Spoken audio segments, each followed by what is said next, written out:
Ladies and gentlemen, welcome. My name is SP Jimmy. And do you remember the first video that I ever put out? It was called Are Tanks Dead in City of Heroes? Something that I noticed when I first came back, and I know a lot of other people have been talking about as well, is the fact that tanks don't serve as much of a purpose as they should or as they used to. Between brutes, scrappers, stalkers, there's a lot of other classes that can tank as well as a tank can. So what are they really for? Well, couple things have happened. There have been, here we have just the bug fixes before we get into the good stuff.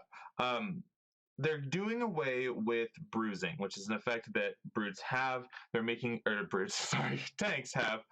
They're making some changes, and what we're going to do today is we're going to go through all the forum posts. I already did that part. You don't have to read through the forum posts. I already did that. I will link the forums down below if you want to read through these yourselves. But I'm going to show you all of the GM, the game moderator replies and posts and stuff, because what they wrote initially isn't exactly what is going to be happening, and they made some adjustments in since like September 10th or 6th. It goes way far back. September 10th this one started. And we've just been kind of watching this these series of events unfold. So let's get everybody up to speed so we can all understand what's happening and what the changes to tanks are. Whether or not this is going to make tanks better, I can't say until we have a chance to try it. It might already be live by the time you guys are watching this, but you'll see as he goes through the forum post that it should be out in the next patch if it's not out already. And at the time of recording, I don't believe that it is out. So here are some of the bug fixes. The combat log, many powers used to report the wrong damage type, so they messed around with that. There's some blaster support, blaster, dominator, dominator, dominator. But the things that would relate to a tank are concealment, stealth and invisibility, translucency issues are now finally fixed, so we can see ourselves. Spring attack now does damage when used by sentinels. Radiation melee, contamination AoE should now reliably trigger when hitting a contaminated target, so that affects tanks. Radiation armor, beta decay, taunt magnitude should now always be mag 4, and it looks like that's basically it for the tanks. Here is the tanks update more specifically for them. Some of this has changed, so know that this is not exactly what everything is going to be happening. I feel like some people in the comments are going to be like, oh, it's different now. Tell me, post in the comments that it's different, because it always is changing, but they did lock the thread finally at the time of recording here. So tank updates, experimental changes, damage scale. Before we even get into this, you need to know what bruising is, because they're doing away with it, and none of this is going to make sense unless you understand what we had before. So the definition for bruising is a damage resistance debuff that was added to the game in issue 18. On a successful hit with your tier 1 tanker secondary power set, which you have to take, that's like jab for super strength, it will bruise the enemy target. This bruising effect causes a resistible 20% damage resistance debuff, which lasts for 10 seconds. Bruising cannot stack even if there are multiple tankers attacking the same target. Thus, it is a good idea for multiple tankers to spread out attacks to the whole spawn or tab target and hit them with your tier 1 so that you're bruising them and giving them minus res. On top of Gauntlet, right? It's also giving you an AoE taunt. So tanker range damage modifier increased from 0.5 to 0.8. Melee damage modifier increased from 0.8 to 0.95. Bruise has been removed in favor of a flat damage scale to increase. And some people agree with that, some people disagree. I'm not going to say one way or the other. But that is a change that's coming. Brute range and melee damage modifiers are now equal. Epic pools, all brute and tanker epic pools now use range damage modifiers. Due to the above changes, epic pools should see no damage change at all, and they speak to that more in the future. Stats. Tanker base endurance has been increased to 120 to reflect for the fact that they kill slower but last longer in combat. Tanker damage capped to 600%. This would increase the max tanker damage potential when grouped. AoEs. Most tanker melee AoE powers have had their target caps increased. That's nice. Most cones are now 10 target cap. Most player-based area of effect are now 16 target cap. Tanker taunts now have a 10 target cap. Most tanker AoE powers now extend to inflict damage and other effects beyond their radius or arcs. As part of their inherent power, tankers get a buff that works similar to boost range, but it boosts radius and arc of powers, and they explain that more in the future as well. The arc of cones gets boosted by 100%, and the radius of player base area of effects are boosted by 100%. This means a 90-degree cone will actually offer a 180 area effect, while a 10-foot player base area of effect will cover 20 feet. Almost all cones will with over 90-degree arc or AoE will with over a 10-foot radius ignore this buff. For Gauntlet is now applied via a global proc. Any single target power that takes accuracy enhancements will trigger an AoE taunt. Every AoE power that takes accuracy enhancements will taunt the enemies it hits. Radius is now the same for all attacks, 15 feet, and 5 targets maximum. Taunt scale is now 10% higher than a Brute's, and Brute Punch Voke is now also applied via a global proc. Any power that inflicts damage or takes accuracy enhancements will be able to Punch Voke. Power levels. In an attempt to help tanker progression, tanker tier 1 and tier 2 powers have been exchanged for the following sets. Now this, again, is not set in stone because they do change this a little bit further in the future. But basically what they're saying is they're going to swap, say, jab and punch for super strength. They're going to swap it, so now you wouldn't have to take jab and you can get your stronger melee attack right off the bat. So that's for battle axe, claws, dark melee, energy melee, fiery melee, ice melee, katana, kinetic attack, martial arts, psionic melee, radiation melee, savage melee, staff fighting, street justice, super strength, war mace, and to improve tanker AoE capability during level up progression, the following powers have had their acquisition levels changed. You get your whirling axe at level 20 and swoop at 28. In martial arts, you get dragon's tail at 20, focused chi at 28, and crippling axe kick at 34. For stone melee, you get tremor at 20 and fault at 35, and for war mace, you get whirling mace at 20 and clobber at 28. Continuing on, in this thread, Captain Powerhouse is one of the developers. He's the main person responding to people in the thread. Some posts are nice, some posts are not so nice. So we're going to follow him mostly, but there are some other GMs who pop in and some posts from some of the members who I felt did contribute to the conversation as well. But a lot of it's not good. So increased target caps don't just mean more damage. It means all of your secondary effects hit more enemies, more knockdowns, more minus defense, more -2 hit, etc. And of course, more taunted enemies. I'm paying attention to the notes on level changes. Making both powers available at level 1 is not an option. The game has hard-coded validations that prevent this, and it would have to be a game-wide change, not just for tankers. I understand concerns with themes and being forced to take the elemental weapons. I may look into offering raw melee/melee weapon-free themes for these powers, like minimal effects for those swords and fiery sword, ice sword, things like that. You might not have to take those in the future. So Amarlex asks, and I'm going to give everyone a different silly voice if I can. So I'm sorry if you're the person who asked from him. What exactly does the AoEs? I'm not going to do that. Was the AoEs will research further outside of their radius thing mean? I hope that means that Foot Stomp can still reach a 15-foot radius, since it seems to have been changed on Pineapple to be a 10-foot radius PB AoE. And Captain Powerhouse says, as part of their inherent power, tankers get a buff that works similar to boost range, but it boosts radius and arc of powers. The arc of cones gets boosted by 100%, and the radius of player-based area of effects are boosted also by plus 100%. This means a 90-degree cone will actually cover a 180-degree area, while a 10-foot player-based area of effect will cover 20 feet. Any power that has more than 90-degree cone or more than a 10-foot radius is immune to this buff. And going on to page 5 in the comments, there was a question from Vanden. Foot Stomp's AoE was 15 feet according to the rules. Oh, no, sorry. Did we do that one? No, we didn't. 15 feet. According to these rules, it should be exempt from these changes. However, the info window is showing the AoE was 10 feet. Was Tanker Foot Stomp nerfed specifically to let it take advantage of the new inherent, resulting in an overall buff?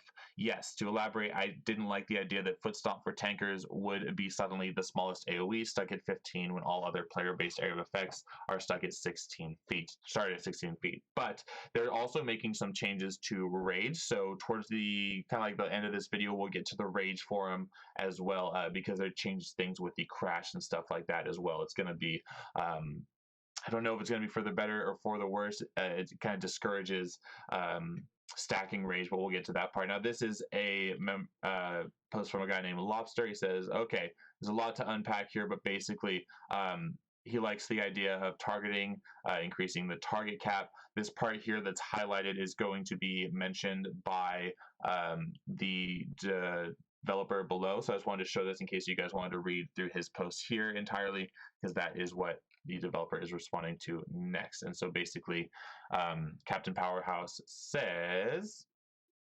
load is what Captain Powerhouse says. There you go. As to the additional aspect to drive the point in the inherent home, maybe it's not needed, but I feel like there should be a way to tie every skill to secondary. Can this bonus be made flexible? If so, what about a base Valor bonus of 50% of current or whatever, and that scales up to with each use of a single target power by some amount corresponding to the base damage formula or to DPA or something, resetting each time an AoE that does damage is used? This would make it a bit more tactical to use as well. Having an additional bar showing the buff amount like Brute's Fury may not be doable, but I think something like this would do a solid job of wrapping up thematically and making the other attacks and abilities used feel like they're also a part.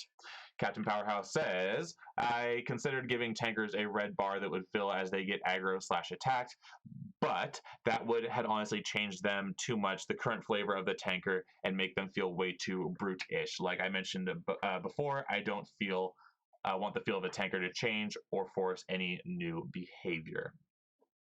And I agree as well. You don't want those tanks turning into just another version of a brute, right? That's not fair, and then that's not what they're supposed to be. A note about the tier 1 and tier 2 attack swaps. This only impacts new builds and respecs. Existing builds are not forced to give up their jab unless a respec is done. Also, as mentioned before, if you got plans to offer any punchy versions of those weapons attacks, which I'm looking forward to, and it's nice that they're not forcing you to change your tier 1 if you already have your build set.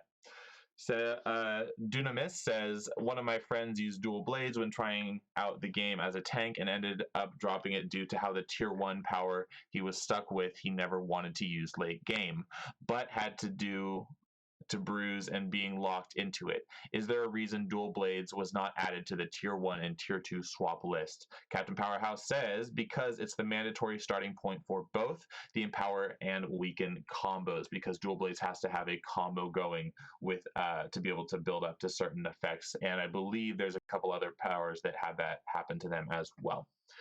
Barrier said, wait, does that mean that you're almost doubling the damage Fossilized will deal in PvP? Someone tell me I'm wrong, but if that's correct, that's kind of appalling. Captain Powerhouse says, no, epic pool damage is not changing at all, as a matter of fact, nor is damage in PvP. Should have noted that in the initial patch notes, the increase in damage modifiers is only for PvE melee damage. Ranged epic attacks used melee modifiers before, now they use ranged modifiers that have been set at the old melee modifiers, if that makes sense. It should make sense. That's why you posted it. Bopper says, if you're going to do this, why not just make the max cone 180 degrees and the max radius 20 feet? It's weird that a 90-degree arc now becomes better than a 120-degree arc, or a 10-foot radius becomes better than a 20-foot radius. Just cap the buff. Because the limitation is specifically aimed at not giving much more AoE to Titan weapons, the set has too many cones and too many rule breakers on the AoE formula due to baked-in bonus range. When I ran benchmarks on the change, Titan weapons became ridiculous. There are a few other problematic powers that got flagged to ignore the buffs, like Claw's Shockwave. Almost every other power that had higher than 90 degrees or 15 feet got the powers adjusted accordingly, so they would not ignore the plus radius effects. I think that was a good question. And Titan weapons is kind of throwing a wrench into the system there with how much cone and AoE that it has available. Now this is a two-parter here. It says, I'm guessing that means the target cap increase is staying. Not every power gets the increased target cap right now. The first two Titan weapon cones don't, nor does Claw's Shockwave. For few more powers will have their caps also limited. Example is Spine Burst. So the person follows up and says, will taunt auras get their target caps upped? What will happen, for instance, to Against All Odds or Rise to the Challenge? Will they go up to 16 targets? And Captain Powerhouse says they won't. The cap change only applies to those melee sets.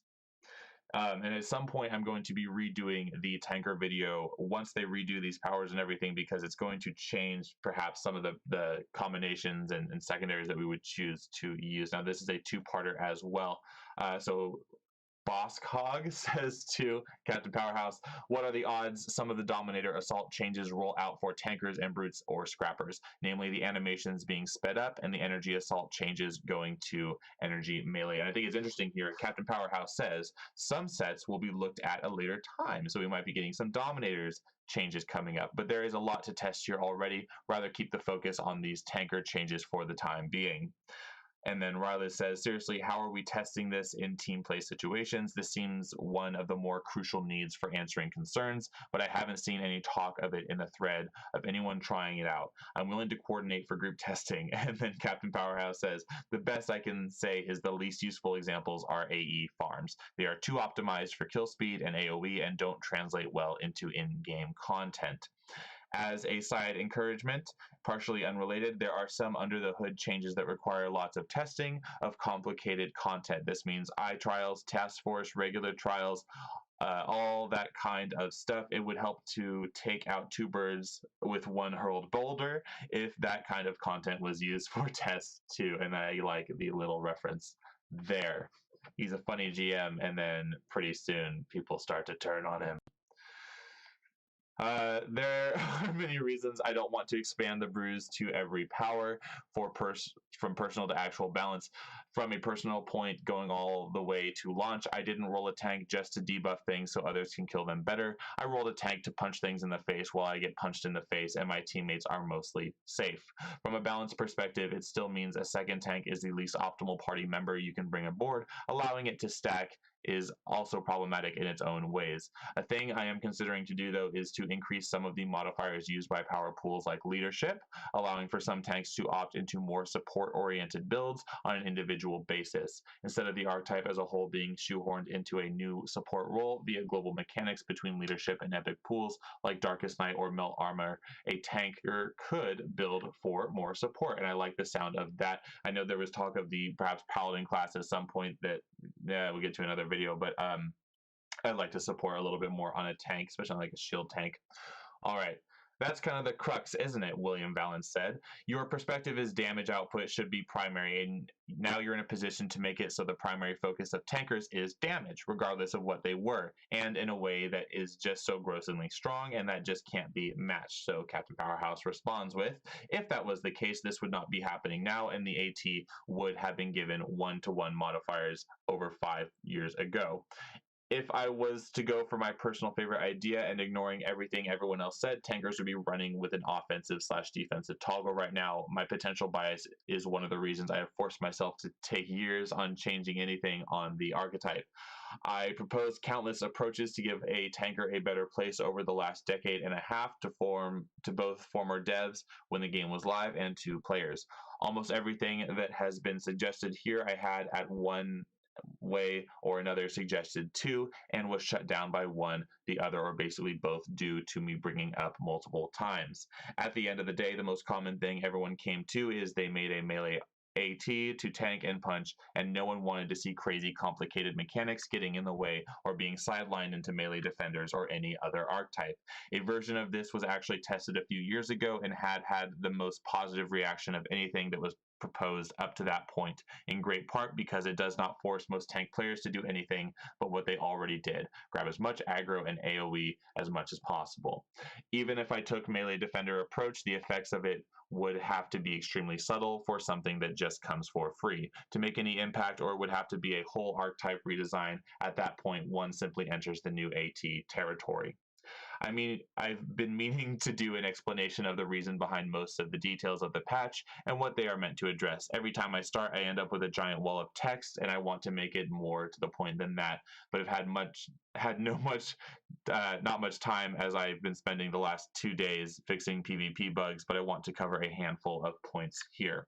The base damage scale is being increased to the point it is precisely because forever the devs maintained that the tanker should be doing 75% the damage of a scrapper. In practice, the tanker was doing an average of 60 to 65% of damage of the scrapper after mods, crits, and higher plus damage mods came to play. A base damage scale of 0.95 takes the tanker to approximately that point. Leveling up, the tanker can take a lot longer to kill things than the equivalent scrapper, but they burn endurance at the exact same rate.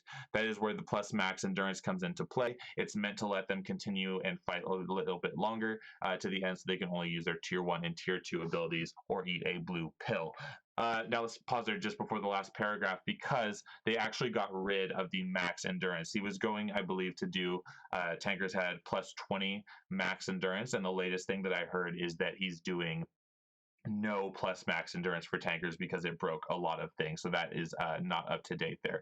The target caps and area increase simply allow the tanker to use his own hide to solo more efficiently. This won't do as much as most people think in teams, as blasters or any other archetype with a nuke ends up obliterating minions in half a second, leaving way fewer enemies around than players realize. Even solo, the tanker will eventually see the enemy count drop below a point where there is an advantage. It is even less of an advantage when you count that the target cap increase only applies to melee set attacks, and both brutes and tankers get access to 16 target cap attacks on their epic pools, not to mention Incarnate Judgment at that level of play when you're at level 50 there as well. Mocha says, I'm against lowering the range, but I suppose I'm an outlier. I think the new changes were solidly perfect. And Captain Powerhouse replies, the radius is going down to 60% because it was just way too good in debuff, taunt, and mez auras. And 12.8 radius oppressive gloom, sure. 16, that's a bit too much. Also, increasing the radius of an attack has an extremely higher impact in area coverage than increasing the arc of a cone. Our Judgment Incarnates exempt from the radius increase. I feel like Void Radial T4 had a much larger radius than 50 feet, seems more like 80 feet, which makes me think the radius increase is applying to it, and that was what Euro asked. Captain Powerhouse replies, not only now, but in the next patch, it will be exempt. Now, at this point, GM Widower has to step in and remind everybody in the forums that this is intended to be a feedback thread. Can we please keep the personal attacks out of it? And that's not the last time that a moderator has to jump in here to keep everybody on track. He says, yeah. Captain Powerhouse says two things, because the last few pages of this have been an unfruitful read of back and forth repetition with every few posts going out of that pattern. At Redline, the person that created the cottage rule also changed the order of powers. There should be a clear enough note that changing the order of powers is not a cottage rule infraction. That being told, the T1/T2 order change will be still reverted in the next patch. Some other power reorders will remain though, but Fault will also go back to level 20. And then Redline says, if that's the problem, why are you increasing the base endurance? Why aren't you just reducing the endurance cost of all tanker secondary attacks across the board? I mean, if the balance point you're chasing is doing 75% of the throughput of a scrapper, shouldn't the powers be costing a tanker 75% of the endurance that a scrapper has to pay to use the same powers? Wouldn't that be a better balance point to chase them simply increasing base endurance than just increasing base endurance by plus 20%, and all the knock-on effects that has for endurance recovery. Captain Powerhouse says, when you take longer to take down a foe, it's not just your offensive set eating away at your endurance, it's also your defensive toggles. Any epic power that you use and any endurance drain tossed at you, any addition to any regeneration or healing the enemy might have, extended the fight even longer than the lower damage would predict based on DPS differences alone. Just because a tanker might have 75% the damage of a scrapper does not mean the scrapper kills things 75% the speed. The exact time might extend things much further against some foes. It might mean the difference between even out damaging the enemy regeneration at all. That being said, there is a reason this is testing. The exact amount of the max N increase is still under evaluation and might change. So that's up to page 28 here, and we're still on page 28 in the comments, and there's 56, so this is about halfway through the first set of forms that we're going through. Sorry, but there are many reasons for that, and before there are any accusations, although feedback was a factor in the consideration and it was not the main reason, the nature of forced tier 1s will be reviewed in the future for all archetypes. No timeline on that, but for the time being, it will have to wait. Cool, maybe some other archetypes aren't just going to have to take the tier 1 with their secondary. Maybe we can skip those. Looking at you, poison secondaries. The changes to battle axe, martial arts, and war mace AoE power order is still going ahead, and stone melee will have tremor at 28, with hurl going at 35. And then replacement ass. Bummed and relieved about this. I'll need some time in a dark room to contemplate further while we're looking towards the next patch. Just how hard is it to adjust the AT scales? I would love to see the damage drop to tier 9 with a drop to 0.9 with a buff to secondary effects and party scales. This is an extension of what I've said throughout this entire thread. If we trust a little extra damage doesn't turn them into a DPS job, then we also have to trust that slightly higher utility in their leadership or carrier debuffs won't up and make them a support. Captain Powerhouse replies saying, I have no current plans to lower the damage scale. Do keep in mind that 0.95 damage scale is only for melee attacks. All epic and power pool ranged attacks are now using the buffed range modifier, meaning they don't get an increase in damage, a big reason why most quick modifier comparisons between brute damage and tanker will not translate to in-game experiences. Fireball, gloom, ball lightning, all those powers are not getting a buff and will continue to operate at the 0.8 damage scale because they are ranged and they are not melee attacks. There's no solid plan at this time, but you will continue to have to take the tier 1 at character creation. This is unlikely to ever change.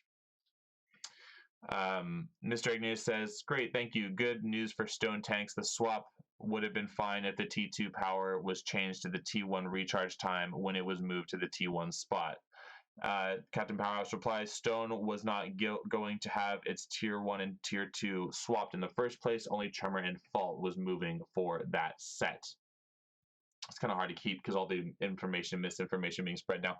GM Widower has to jump in again and says, again, this is a thread for feedback. Please cease and desist with the personal attacks and unrelated flame bait. So I'm not trying to get any flame bait. I'm trying not to say one way or the other if I agree or disagree with the changes. Just kind of trying to catch everybody up on what's been going on here. Here is GM Capo Colo. He's the game master on September 19th. He's responding to Trogan707, who says, I guess I just don't understand the thought behind rolling up a tank and expecting to do damage, or not rolling a tank because it does not do enough damage. And the GM replies, here's the problem as I see it. At the high end, a tanker that can do it all is just called a brute. It's possible for a brute to get up to tanker levels of resistance, defense, and aggro generation with a proper set of enhancements. But a tanker doesn't have a path to get to brute levels of damage. Tanker has a strong class fantasy focused on a single domain, but it's mechanically getting edged out by an archetype that's been allowed to straddle multiple domains. So we're getting some other GM feedback in here as well. Captain Powerhouse, I'm in the middle of a lot of stuff, but a quick reply. First of all, please, everyone, don't attack each other. A couple quick points. Why the 550% actual number for the next patch after revisions? First, a secondary tank brings little to the team other than more damage, and as a DPS, the tanker is the most suboptimal choice to any team that wants more damage. As it stands, he says Brutes have the same resist/defense caps as tankers, even with SOs. If they get the correct teammates, they can achieve 90% the survivability of a tanker. The 550% allows tankers to get to 90% the damage output as a capped brute. Why not just expand bruise to every attack and make it stackable? For one, having every single attack sustaining stack a -20 res with no effort is already too much power. Even buff/debuff sets need to take 0 damage actions to apply most of their debuffs and pay attention to refreshing them. Allowing it to stack from multiple tankers is even more problematic. That would easily result in a situation where multiple tankers immediately and unconditionally become the most optimal damage combo in a party, while also having near immortality. The tanker AT is too survivable to also instantly turn into an extreme stackable damage multiplier. Nerf Brute instead, he says, I will not do that. Increase the aggro cap. Even if it became technically possible to do this, it only makes secondary tanks even more meaningless. And that was edited September 19th. There's a two-parter here. From Dread Shinobi, should two things really be considered in a vacuum? They are not being considered in a vacuum. Those are just limits or inspirations can take you to. The game is not balanced around inspiration usage of any level. If it was the point that it's easier to keep a brute defense and res stacked with the same stack of inspirations you entered a mission with would be even more problematic. You need 15 red inspirations to go from single origins to 550% damage cap for 60 seconds as a tanker. How many minutes of inspiration orange and purple would that budget a brute?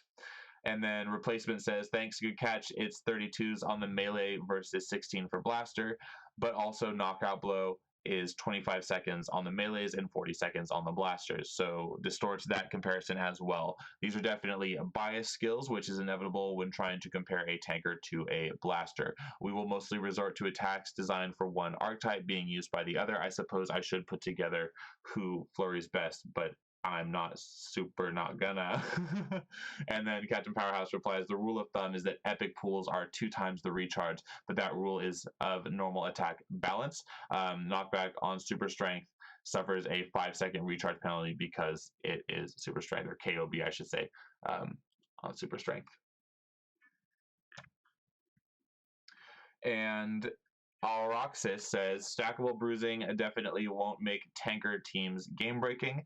Not sure how we reached that conclusion considering the tanker's damage being below average and -20% being an average resistance debuff. Multiple tankers that have to do nothing to use their best attacks. This is the reply. 3 tankers instantly do more damage than 3 equivalent scrappers, and they would be nearly undefeatable while doing it, and have a minus range equipped AoE taunts to hurt a map around quickly. From Dread Shinobi, considering them side by side, if you're using those inspiration slots for purples and oranges, then the tanker will be dealing more damage than the brute, with more flexibility to bring red inspirations where a brute would need to bring some oranges, purples, or even possibly blue inspirations with wider AoEs and better endurance management. The damage cap is being set so high with team buffs and inspirations in mind, so it should be a factor. We can easily, and then Captain Powerhouse, we can easily spend the entire day playing Inspiration Jenga to find one configuration of inspirations that benefit someone better than someone else, one of the many reasons why inspiration usage is not part of any balancing process. Plus, new hardcore content can always be created that blocks the usage of inspirations. The damage cap is not being set with inspirations in mind, it's being set in place with team buffs in mind, and that's good to hear, I think, even though I think a lot of us use inspirations. Now, this is a 2-parter here as well, so I have to scroll down. Little known fact, Achilles heel proc does not stack from multiple procs, powers, or casters even. That being said, it is a whole different ball game to have defenders/corruptors doing minus res debuffing. It is their role, and not every single one of them does it. It's a set-by-set design thing, not a universal trait. And then they get some response here. Yes, but it does stack with Annihilation and Fury of the Gladiator. And then Captain Powerhouse says, and all are limited to 1 stack. Maximum number of stacks in a target will always be 1 of each. And that's good to know for general builds of your character that it doesn't stack. I don't see resistance debuff any different on Arctic Breath, same 15% that it was before. Tanker minus res mod was already as strong for tankers as it is for defenders. Change the archetype on the drop down to see how the power would be active on other archetypes. That he's talking about on the hero builder for that guy. All powers are governed by modifier tables. Even if defenders don't have Arctic Breath, you can change the modifier displayed in the power info to see how it would look if used by a brute or defender or any AT. Melt armor is a bit different for the AT than it is for defenders due to the other design choices made long ago. So Mr. Igneous asks, why taunt target cap lowered to 7 targets? Why is this? We're all asking for more targets for taunt, not less. Active taunt should be the full 17 aggro cap, or at least 10. I don't like this change. And Captain Powerhouse replies with, taunt is 5 in live. This is still more targets than live. The power for tankers also does a lot stronger minus range that made the 10 target cap increase too good at bringing near whole groups to your toes. So it was toned down a bit while it kept higher target cap than the brutes get access to. So that's why it's only at 7 right now.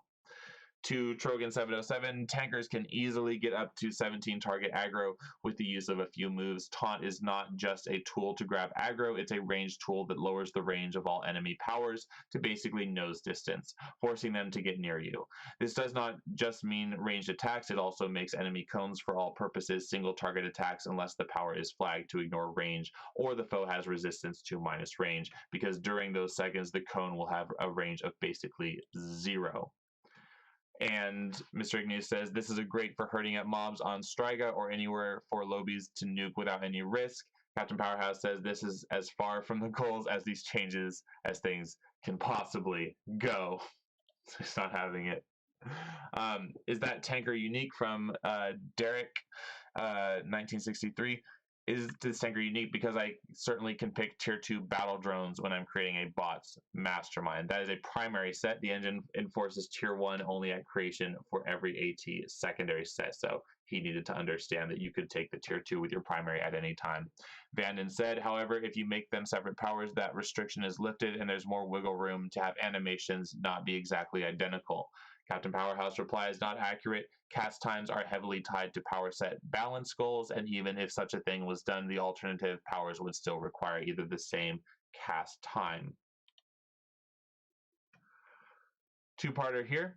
Siler says, in a new patch, they reduced it down from 600 to 550%. Why? Captain Powerhouse says, because a tanker at 550% damage cap can reach 90% of the damage of a damage capped brute in most scenarios, while a brute that gets fully buffed up for survivability can reach 90% of the survivability of a tanker. I stated this earlier in the thread.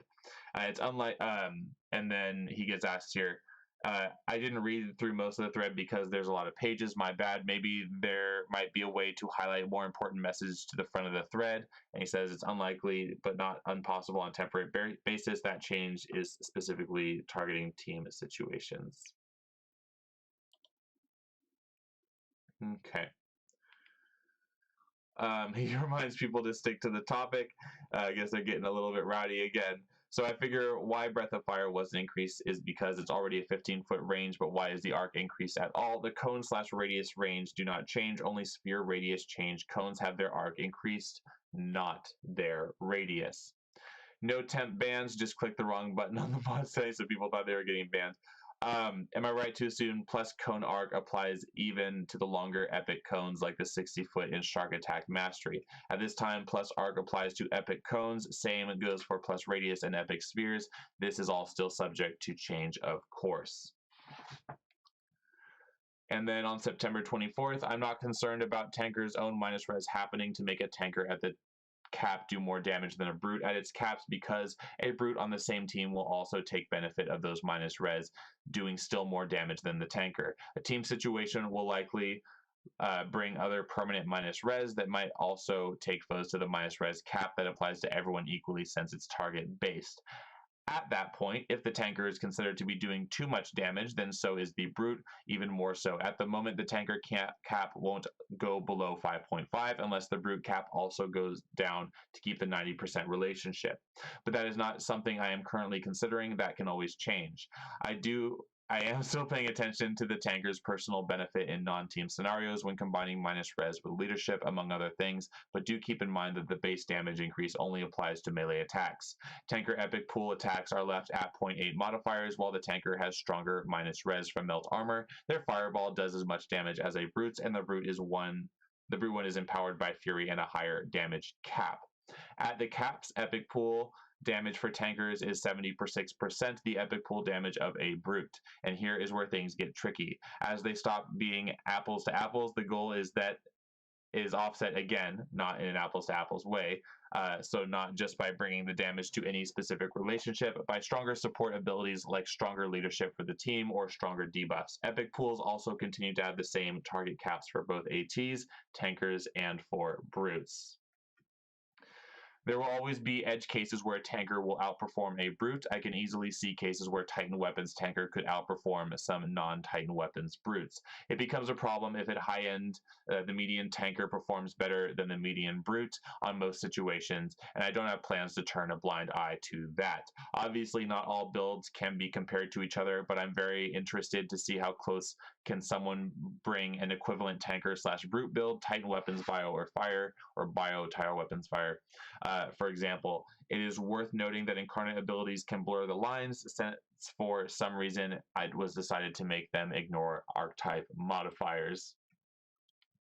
And then on September 25th, Oroxis says, I've shown that tanker can come very close to brute's raw damage with moderate levels of damage buffs, stay there with maximum levels of damage buff while also having access to superior buffs, debuffs, AoE survivability, endurance at its disposal. Not sure how you deduce that the 2 to 3 situations. So the reply is, although not invalid, the data slice you showed is a bit oversimplified. It is based entirely around the 0.95 damage scale and 5.5 damage cap. This means it never can consider the use of epic pools to improve damage in any way. Remember, epic pools operate at a 0.8 modifier. Some of the best melee farming builds incorporate heavy use of these pools to maximize AoE damage output, plus do less chasing around. This is why I want to strongly encourage full build testing and analysis. As a response to Vanden on 925, you've shown the changes achieve exactly their goal, but you haven't shown that it makes the tanker too good. And the response is, I understand having differences on opinions, but please allow everyone to post their views. If you disagree, point your own views once, but don't get stuck on a couple days long loop trying to counter each other. It makes it harder for everyone trying to catch up with the thread, me included and us included, I'm sure. 925 Oroxis says, yes, but my previous tests cover the usage of these power pools as well as the tanker's inherently higher debuff values for DPS. As a reminder, those allowed my tanker to reach brute times at the 200% mark. Besides those buff and debuff values contributing to DPS, there are other advantages the tanker has, as I mentioned before. Captain Powerhouse says, I have a good question for that, or I have a question about this test. Did both the tanker and the brute have similar builds? Did your brute also use melt armor? Because there are some variables in place, perhaps. Even the alternative animations that were added later were swiped from elsewhere, says the Paragon Kid. That is not true, says Captain Powerhouse. Those were new animations made by Back Alley Brawler, if I recall correctly, with the goal that the jab actually looked like a jab, for instance. As we're talking about the animations, maybe getting them a little bit shorter there. Captain Powerhouse from Unknown Magi, can you confirm whether things are working as intended in regard to Leviathan, Mastery, Arctic Breath, Shield Defense, Grant Cover, etc., or whether these were intended to receive the benefit from the patch notes and were just missed? The response is Melt Armor was not intended to become that much stronger. Grant Cover uses personal defense buff modifiers, already is strong for tankers than other archetypes. Edit to add melee minus def or -2 hit should not have gone up either, only ranged minus defense and -2 hit, so the stuff in the epics. On the 27th, Oroxis says, I was under the impression you gave them the defender modifier for it on a purpose, so wasn't it intentional? Exactly. I gave archetype defender modifiers to plus damage buffs for assault, but minus res modifiers were not actually changed. That was a different error in the whole melee / range swaps. On power shifted melt armor to use the melee modifier, same as self armor, instead of the ranged one. Both will be changed somewhat in the next patch, though, and I'm glad to see that the leadership abilities may be a little bit more buffed on tankers, so that you're supporting your team with those, similar to how they are stronger on a defender as well. 11.25, by the way, different value, but the bug was made melt armor too strong. Also hit the brute version, was doing -13% when it should have been -9.75%. So Roxas asked, so the buff went down, from plus 0.25 to plus 1.5. It's pretty disappointing. And Captain Powerhouse responds to Unknown Magi. Poor phrasing on my part. The goal was to increase modifiers to help the tanker improve team survivability. So ranged, epic, and pool, -2 hit, minus damage, plus resistance buffs. This is why minus defense buffs were not increased and minus resistance should not have been. Keep in mind, sooner or later, there will be more epic pools, and those two will likely benefit from changes. Either way, in the next patch, we'll tweak things further. If I get a chance to finish that up, it should be up maybe by tomorrow or by the time that you guys see this video. Depends on when I'm able to upload. And then this is a message from GM Capullo. The more posts here about how you are the debate club's most gentile member and everyone you disagree with is a horde clod with garbage mouth, the more time Powerhouse has to waste looking for the actual tanker feedback that he's looking for. Powerhouse says, so I will be locking this thread to let everyone take a break. Run tests if you want. A new thread will be posted when there is a new patch. There should be lots of stuff to consider on the small but very significant waves of changes. My inbox is always a click away if anyone needs clarification. So this ended on September 27th, and I believe that we have or we will be getting more information out soon. So I will be making another video when that comes out to get us up. But let's talk about Rage, and we have just a couple more posts here with the changes of the experimental Rage. Rage will now only crash if stacked. If the power is stacked, crashes will occur at every expiration until it expires completely. Rage crash has been changed to 10 seconds of -999 damage irresistible, -10 defense irresistible, -20% resist unresistible, and -20% elusiveness unresistible. And the endurance crash has been removed. The power now instead drains 25 endurance on activation. So the rest of these are just going to be talking about the changes to Rage. From Captain Powers, that was originally an idea tossed for discussion, but quite a few seem to detest the no stacking nerf, and single stack Rage is not as problematic as multi-stacked. Why the crash only gets to be avoided if you wait for it to fade before reactivating, maybe we need a vote survey on that. So these may or may not even be going in. They've probably released more information by this point because the lag getting the videos out. So I know more stuff is coming out. Some of this may have changed. A lot of this probably did change. Also, so this is on 9.10. Also, to my knowledge, the live version of Rage Crash doesn't apply a minus res debuff, so it looks pretty severe nerf. This is having the minus defense debuff and translating that half into minus res. The goal being it's less punishing to defense builds and more equally punishing to all builds. Okay, so they're cutting it in half, defense and res. Is there any particular region? Jojo Gladko asks. This can't be handled with two mutually exclusive powers, similar to the Sentinel Master Brawler / Practice Brawler. Rage stays as a stackable power with the crashes outlined in the patch notes, and a new power that's non-stackable Rage is added. The response, due to many reasons, deciding and technical ones, the whole mutual exclusive thing is quite a bit of a hack. There won't be any more mutually exclusive powers for the foreseeable future. Master / Practice Brawler was an experiment that we were meaning to remove years ago, but due to many real life things, it never got done. I like the whole Master and Practice Brawler thing. I think that's cool. I hope they don't get rid of that.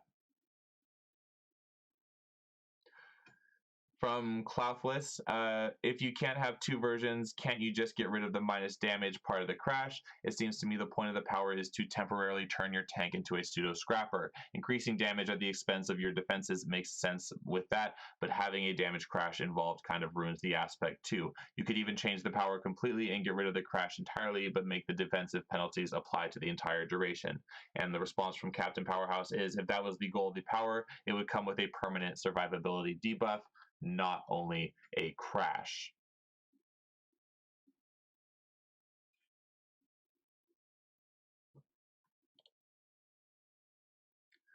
And from Hijinks, except the end is front loaded and looks like you can reduce it, and the defense reduction is now spread out between defense and resist. The minus 25% end cannot be reduced. It's always going to be minus 25% end on that for activating Rage. Let's see. Summers says the brute foot stomp hits 10 opponents maximum, while tankers hit 16. The brute foot stomp has a radius of 15 foot, while tankers' radius is 20. The difference means tankers' foot stomp hits 60% more enemies and has a 78% larger area of effect. And the response is, this is feedback better aimed to the other thread, but a quick note on this. Outside optimized farms, enemy saturation won't be constant. Minions die, single targets might be used, and enemies start dying in a non-equal timing. In tests, one more real-world scenarios simulated by waves of enemies that spawn after the whole wave is defeated, the brute damage starts outshining the tanker as there are fewer enemies to kill. This has an interesting inverse effect to what a brute would expect out of Fury, where damage starts slow and ends on a higher note. The tanker will start on a higher note by virtue of having many foes and slowly taper down as there are not as many foes to leverage it. Again, the optimized farms are a whole different ballgame, and I have not stopped talking about the impact of these there, but the game is not balanced around AE farms specifically. It's more for in-game content and what we would see live. And he says on September 14th, the thing to keep in mind, I think, is that thing to keep in mind that I think has been missed by many. Just clarified this in the tanker thread. Tanker modifier changes only impact melee modifiers, not range modifiers. Epic pools now use range modifiers that have been buffed to the old base tanker modifier. This means epic pools for tankers operate at scale 0.8, much higher than brutes for the most part. This will throw a complicated monkey wrench at most estimates without running a complete attack chain analysis, or better yet, in-game testing. Oh, we're getting close to the end. This is like an hour-long video. Thank you to those of you that hung in there with me. I'll try to cut these down in the later ones. Let's see. It's Captain Powerhouse, September 15th. It's been changed in the next patch to be highlighted when it's safer to use. Let me know if you guys are excited about what we've talked about up to this point with the changes in the tanks and stuff. Let's keep it civil, as we've seen it can get pretty heated here. Sir Michigan says, swap back to Gloom and toss the new Force of Will, Recon Resolve. Keep in mind that range minus res is currently doing more res on tankers and brutes than intended on Pineapple. I really hope that they get tanks working again. I want to play a tank really bad. I like the whole idea of them, but the damage was part of the issue. Sir Michigan says, so you're referring to weaken resolve is this, it lists minus 15%, is that not correct? Gloom doesn't always have any minus res component. Even if minus 15% is over, its contribution in the scenario isn't as significant as it may seem. It was poorly timed on my part and only shaved 8 to 16 seconds off of any attempts that it didn't include the ability. Responses, weaken resolve and melt armor should have been minus 9.75% for both brutes and tankers. The number will be a little bit different to that on the next patch due to other tanker changes. And then the last page that we have here as well, and you guys have made it to the end. Thank you so much. Somebody asked, the current weekend message, is there only for testing timing issues? It will be gone on the final version if any of this goes through. Was this removed with the last patch? And he says, not that I remember. Thank you, Captain Powerhouse, for all of the reading material. Let me know if this was helpful to anybody with all the changes going on. There are more changes happening constantly, as I was mentioning in the video. So I will try to get back to those. And I want to do an updated version of the tanks because I guess they are getting tier 1 changes, tier 2 changes. They're not. Some of them are. What is happening with tanks in this world? But it's an interesting time, and I'm glad that you guys are here playing this game with me so we can see where it's going to go. And I want more changes. I want those Dominator changes they were talking about as well. Thank you guys for watching, and I will see you in a little bit.